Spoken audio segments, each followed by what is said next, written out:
राज्य स्तरीय वन महोत्सव आयोजित किया जा रहा है, ऐसे ट्री मैन ऑफ इंडिया किस तरह से देखते हैं? सर्वप्रथम राजस्थान के यशस्वी वन और पर्यावरण मंत्री आदरणीय गजेंद्र सिंह जी खिंवसर हमारे राजस्थान में नए कीर्तिमान कायम रचने की ओर अग्रसर हैं।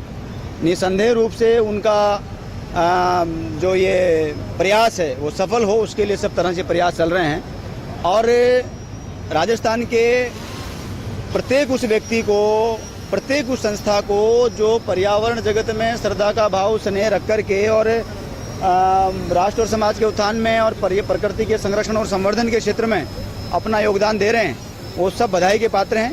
और आज उन्हीं सब लोगों की त्याग, तपस्या और बलिदान का परिणाम है कि राजस्थान सरकार वन विभाग ने विगत 24 वर्षों से प्रदेश में और अपने अपने तरीकों से, अपनी अपनी योजनाओं के माध्यम से कार्यरत कल्पतरु संस्थान को भी और अमृता देवी विश्नोई पुरस्कार के लिए उन्होंने चयन किया है। तो मैं उसके लिए सम्मानीय वन और पर्यावरण मंत्री राजस्थान सरकार आदरणीय गजेंद्र सिंह जी खिंवसर साहब, हमारे पीसी चीफ साहब और पूरे विभाग के प्रत्येक उस व्यक्ति का जिनका हमारे इस काम मुहिम में सहयोग रहा है, उनका आभार व्यक्त करता हूँ और उम्मीद करता हूँ कि ये जो योजनाएँ हैं ये कार्यान्वरूप में परिवर्तित हो, धरातल पर लागू हो, सिर्फ कागजों में ना रहे।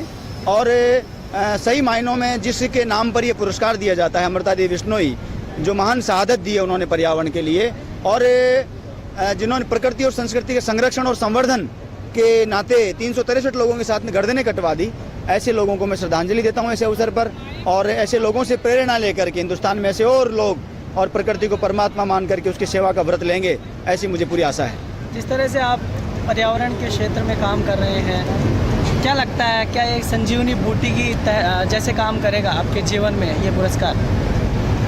पुरस्कार का अपना महत्व है, संजीवनी बूटी तो नहीं कहा जा सकता, क्योंकि असली पुरस्कार तो हमारा काम और जनता जनार्दन का जो आशीर्वाद मिल रहा है उसके आगे पुरस्कार बहुत छोटा है। अमृता देवी विश्नोई के नाम पर है, इसलिए हमारी प्रेरणा है वो। लेकिन पुरस्कार आपके कार्यों का लेखा जोखा नहीं हो सकता, परिणाम नहीं हो सकता। पुरस्कार एक माध्यम, बहाना है पीठ थपथपाने का, और पीठ थपथपाने का जो समय था वो निकल चुका है। अब इंटरेस्ट नहीं रहा पुरस्कारों में। अब तो ये है कि जिन्हें मरने से पहले कुछ ऐसा दे जाएं सोसाइटी को कि लोग आने वाले समय में याद कर सकें, बस वो कोशिश है। हम लोग ताजमहल नहीं बना सकते, लेकिन हम दरख्त लगा सकते हैं, हम बरगद लगा सकते हैं। तो ये हमारी कोशिश रहेगी। जिस तरह से औद्योगिकरण हो रहा है, आवासीय कॉलोनियाँ बसाई जा रही है, पेड़ काटे जा रहे हैं, क्या आपको नहीं लगता कि कुछ विशेष करने की जरूरत है? अभी बस कार्यक्रम हो जाए, उसके बाद कुछ सवाल करेंगे अपन वहाँ पर, फिर आपको बताएंगे। अमृता देवी स्मृति पुरस्कार पूर्व प्रशस्ति पत्र एवं राशि 50,000 रुपए से सम्मानित किया जा रहा है। तालियों से आप इनका उत्साहवर्धन करें ताकि सभी लोग प्रेरणा लेकर इस क्षेत्र में आगे से आगे बढ़कर श्रेष्ठ कार्य करें। आमंत्रित करता हूँ व्यक्तिगत श्रेणी में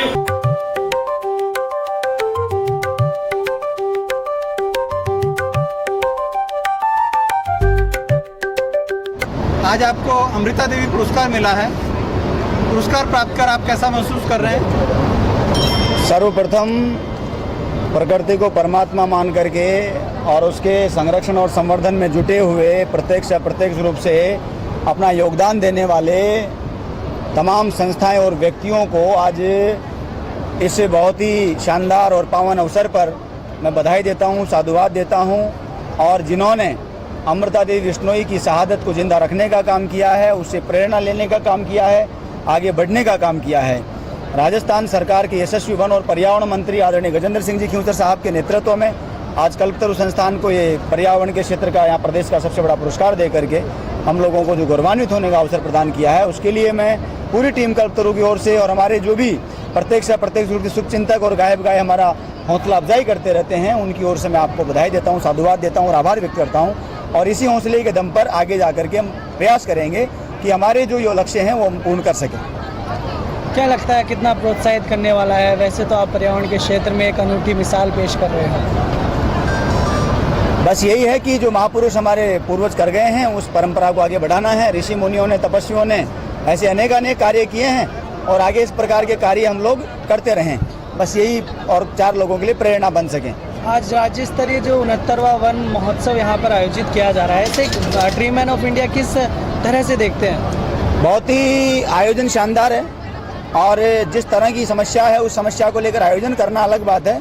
आयोजन की जो जिस समस्या के नाते किया गया था वो समस्या का समाधान भी हो, परिणाम भी आए, जो वृक्ष लगाए गए हैं वो जीवित रहेंगे, ऐसा मुझे विश्वास है।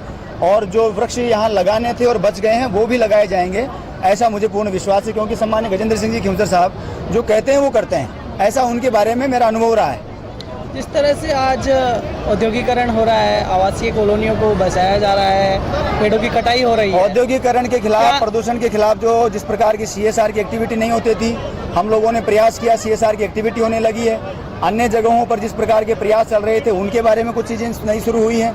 हाई कोर्ट ने, मैं स्पेशल थैंक्स टू उच्चतम न्यायालय का मैं आभार प्रकट करना चाहूँगा, जिन्होंने NGT में हम कार्यकर्ताओं के जो लंबे समय का संघर्ष था, चाहे वो बांडी का भाव क्षेत्र हो, चाहे बनास हो, चाहे अवैध खनन किसी भी तरह का हो, और उस पर बनास पर स्पेशली उन्होंने बजरी पर रोक लगाई है।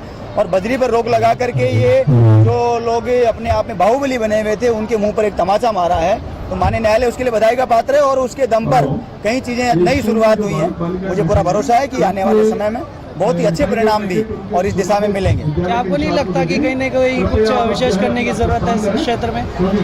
विशेष एक व्यक्ति ने अपना भरी जवानी में जो न सोचने का सोचता है, आज का युवा न खाने का खा रहा है, न पीने का पी रहा है, न करने का कर रहा है उस उम्र में, और हमने अपना जीवन देश के लिए दे दिया, तो फिर और तो क्या चाहिए, तो जान बची है। सरकार के नजरिए से देखें, सरकारों की बात मैं नहीं करूँगा। सरकारों की शुभकामनाएं, और सरकारें बस आती जाती रहती हैं। सरकारें, व्यक्ति, पार्टियां, संस्थाएं, जैसे परम पूज्य अटल जी कहा करते थे, तो वो सब बनता भी करता रहता है, लेकिन कार्य हमेशा अमर रहता है। हम ताजमहल नहीं बना सकते, लेकिन हम दरख्त लगा सकते हैं। हम बरगद लगाकर 1000 साल के हो सकते हैं, कलवृक्ष लगाकर 1 लाख साल के हो सकते हैं। हम अजर अमर हो सकते हैं। तो प्रकृति को परमात्मा मान करके और पुण्य कमाने का काम और सब लोग पूरे मन से करें, बस यही परोपकार है, पुण्य है, पापा है, पर परिणाम।